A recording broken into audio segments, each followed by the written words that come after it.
वहीं राम मंदिर चढ़ावे की कथित हेराफेरी मामले में गिरफ्तार मुख्य आरोपी अविनाश शुक्ला से पुलिस लगातार पूछताछ कर रही है और नए नए खुलासे निकलकर सामने आ रहे हैं।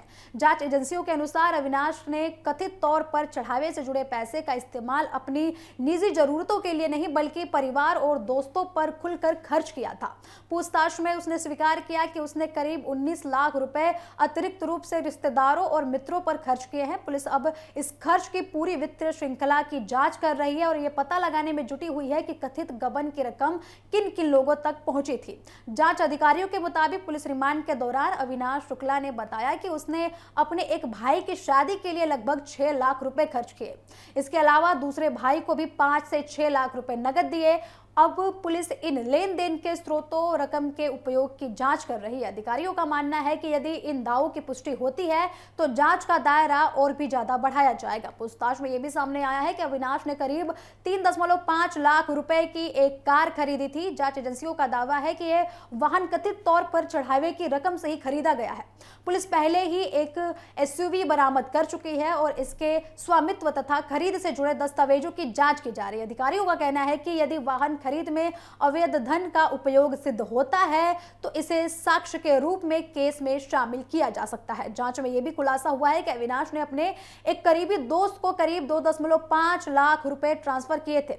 इतना ही नहीं, उसी मित्र को एक महंगे मोबाइल फोन को भी उपहार में दिया था उसने और पुलिस उस व्यक्ति से भी पूछताछ कर रही है ताकि इसका पता लगाया जा सके कि उस धन का स्रोत उसे मालूम था या फिर नहीं। अधिकारियों के अनुसार कई अन्य परिचितों और रिश्तेदारों को भी छोटी छोटी रकम उसके द्वारा दी गई है, जिनकी जानकारी लगातार जुटाई जा रही है। अब तक जांच में अविनाश शुक्ला के घर से 20.40 लाख रुपए नकद बरामद किए गए हैं। इसके अलावा 1121 अमेरिकी डॉलर, सोने चांदी के आभूषण और अन्य कीमती सामान भी बरामद हुआ है।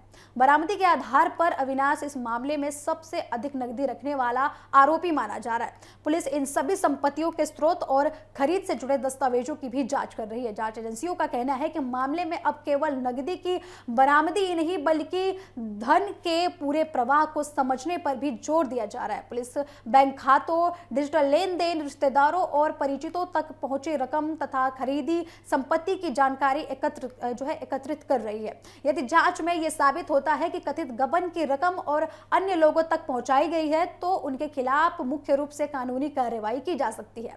अब इसी बीच राम मंदिर ट्रस्ट की कार्यप्रणाली पर भी सवाल उठे हैं। चढ़ावा चोरी मामला सामने आने के बाद ट्रस्ट के महासचिव चंपत राय और ट्रस्टी अनिल मिश्रा ने 26 जून को अपने पदों से इस्तीफा दे दिया था।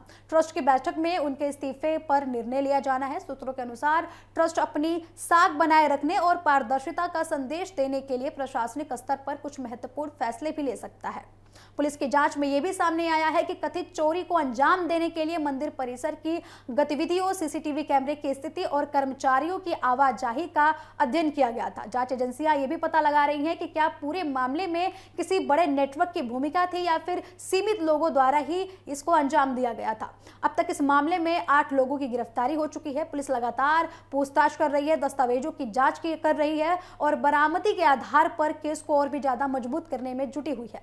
जांच एजेंसियों का कहना है कि किसी भी व्यक्ति की भूमिका साक्ष्य के आधार पर तय की जाएगी और यदि आने वाले नए तथ्य अगर सामने आते हैं तो उसी के अनुरूप कार्रवाई भी की जाएगी।